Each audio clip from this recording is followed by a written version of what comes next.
Hey everybody, it's Elijah, and I'm making this video because I think LinkedIn is one of the most misunderstood career platforms out there. Now, I hear a lot of people talk about LinkedIn. They say either it's fake or it's just another social media platform. And I get it because there actually are people on there that treat LinkedIn like it's Facebook. But that's never been my approach with LinkedIn. I don't treat it like it's social media. I just treat it like it's an online portfolio. When a recruiter lands on my profile, I immediately want them to know who I am, what I know, what I built, and what I accomplished. Now, over the last several years, most of my career opportunities actually came from LinkedIn. And it's not because I post every day. It's not because I got tens of thousands of followers. And it's not because I'm like some kind of influencer. But I did learn how to use LinkedIn strategically. Now, in this series, I'm going to show you exactly how I approach LinkedIn, from how I built my profile to how I network to how I search for jobs, and also how projects have played such a huge role in me getting noticed on LinkedIn. Now, before we get started, I do want to say that LinkedIn does not guarantee that you get a job. Just because you do everything in this video doesn't guarantee that you'll have a recruiter knocking at your door the next day. Nothing does. But there are things that we can do to dramatically help our chances of getting discovered by either the right recruiter or the right company. So that's what we're going to do in this video. So let's jump in. Hey everybody. So we're back and here is my LinkedIn. Before we get started, you guys don't have to do it exactly like I do it. I'm just showing you guys what worked for me. And so feel free to follow along and take any notes if you would like. But we're just going to go through this really quick. So starting with the profile picture, not a lot of thought has to go into this. I would say just make sure that it's professional and that it's clear and people can see your face. It doesn't necessarily have to be a professional photo like this. I would say just make sure that it's suitable for LinkedIn. Um, Next, the banner. Again, I wouldn't put too much thought into this. I chose the DFW skyline because or the Dallas skyline because I'm from the DFW area. You can do another skyline. I would just change it from that blue background. So for me, I literally looked up on Google. I said, LinkedIn banner, Dallas skyline. And that's how I found this photo. So you can do that, or you can do something that kind of reinforces your personal brand. So whether that's networking, cybersecurity, cloud, software development, or it can be something completely different. You can put that up here in the banner. And it's just another opportunity to tell people who you are before they even start reading. And so, again, don't put too much thought into that, but that's what I did. Okay, guys, so this is my headline right here. And so your headline is one of the first things that recruiters are going to see. So I would put something a little more than just your current title. I chose mine to highlight the areas that I actually work in and want to be known for. So you'll see here, data center operations, incident response, operational communications, and mission critical infrastructure. So it's a simple way to tell both recruiters and your LinkedIn search engine, exactly what you do and what kind of opportunities you're looking for. And scrolling down to the about section, you can pause here and read it if you would like. Your about section is just the opportunity to tell people your professional story. And so I structured mine to explain what I do today, what I'm passionate about, the technologies and areas I work in, and where I'm heading in my career. So think of this as a way to introduce yourself to a recruiter before they even pick up the phone.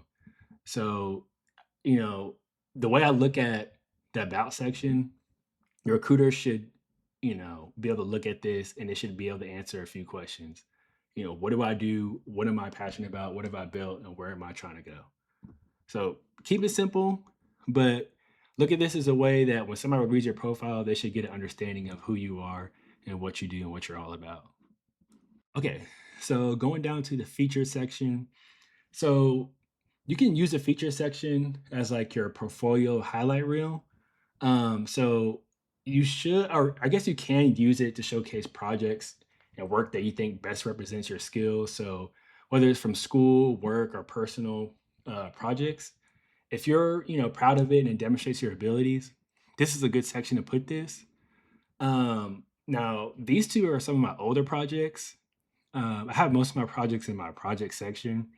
These are projects that I did during undergrad, during my internships, but I think this section is still very valuable to use. And so you can definitely put some of your your work in this section right here. Now here, this is my activity. So during the intro, I mentioned how you don't have to post a lot on LinkedIn. Don't feel like you have to post on here. So outside of me posting basically anything about my business, Bridge Ops One, or you can see here, that I graduated or a certification. If it doesn't include those things, I'll be honest, I probably posted maybe like 5 times at the most that doesn't have to do with an accomplishment, basically. So what I'm basically trying to say there is that you don't have to sit there and post on LinkedIn every day or every week. Um, I like to like and repost some other people's stuff, but I'm not usually posting on LinkedIn. And so I don't want you guys to feel like that's a requirement for you to be seen on LinkedIn. It's not. So going down to my experience, for my experience section, I try to focus on what I actually accomplished and not just my job title. And so here I try to highlight the technology that I work with, the problems that I solve, the impact that I had. And that kind of helps give recruiters a better understanding of what my experience is. I would think of each position as just another opportunity to tell your professional story, right? So it's not just a place to highlight your responsibilities, but show how you made an impact at the job that you're at. One thing that I like to do is keep notes of what I accomplish at every role that I'm at, because sometimes when we're there for a long time and we're just, showing up every day and getting things done, at the end of it, when it's time to, go to another role, sometimes we can forget some of the things that we actually did while we were at that current role. So I think this is a very good practice to always just keep a note. I really just keep a note on my phone in my notes of things that I've accomplished while I'm at the current role that I'm at. But again, I would fill all these out. And in this next section, I'm gonna kind of get to why it's really important to take time just to fill this stuff out. Um, Again, here's the education, just put the education that you have, not much to that. Same thing with the certifications. If you have certifications, it's very important that you put it here, both education and certifications. So here's my project section. So for the project section, I want you to think of the project as one of the most valuable things that you can add to your LinkedIn. So they don't just show recruiters what you're capable of or skills that you have. They also make your profile much more searchable. So when I, finish a project and I'm writing it out, I make sure to include, technologies that I use, tools, and concepts that I use during my lab. And so those can help become keyword searches when recruiters are looking for candidates. So personally, my mom's been a recruiter for basically her whole career. And so one of the things that she mentioned to me was that recruiters will utilize LinkedIn. Their LinkedIn looks different than ours. So they can use keyword searches to find candidates for a job that they have. So for example, if the job, required security plus, they could look up, security plus, they could look up Splunk, they could look up Wireshark, et cetera, et cetera. Look up all those keywords, and then it'll pop up, candidates that match those keywords the best, right? Including like location, all that other stuff. But that's why it's really important to fill out this portfolio as a whole, because everything you're filling out becomes searchable keywords, right? Um, Certifications, if they're looking for some of the certain certification, tools right here, like, BackNet. Some of these I have Wireshark, Splunk. It's important to, include those things because these things can help you get noticed and discovered by a recruiter or a company. So I would highly suggest you do it. All the stuff that we just went through, it really only takes a couple hours to do. I mean, if you have the information, just filling it out, it doesn't take long. And it can mean the difference between, somebody being able to discover you on LinkedIn. And I think that's, worth it in my eyes. So lastly, here is just a skill section. Um, I fill this out. I use some of the skills that I learned in my labs and just in my experience. And so just scroll through here. I mean, it's worth filling out, but A lot of the other stuff we talked about earlier, I just think is really important that you guys, just take a few hours just to do it. I think it'd really help. In closing, at the end of the day, your LinkedIn profile should grow as your career grows, right? So every certification, promotion, accomplishment is just another, time to tell your story and potentially catch the attention of the right recruiter. And remember, like, you don't need hundreds of recruiters reaching out to you. You really only need one recruiter, one job to give you that opportunity. Um, and so in the next video, I'm going to go over how I network on LinkedIn and this my process and how I go about networking and how you can make meaningful connections on LinkedIn. So we'll go ahead and go over that next.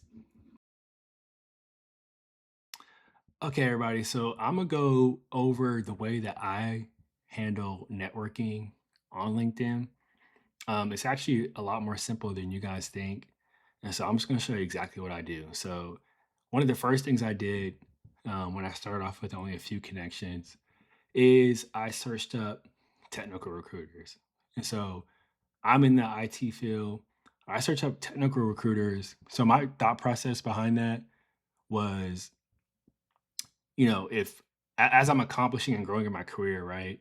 And I'm listing out some of my accomplishments on LinkedIn, I want recruiters to be able to see that. Reason being, if they're hiring for a role and something that I just finished, like a certification or, my degree or whatever, if, that matches a role that they're actually hiring for, they could potentially see that on their timeline and it could lead to them reaching out to you.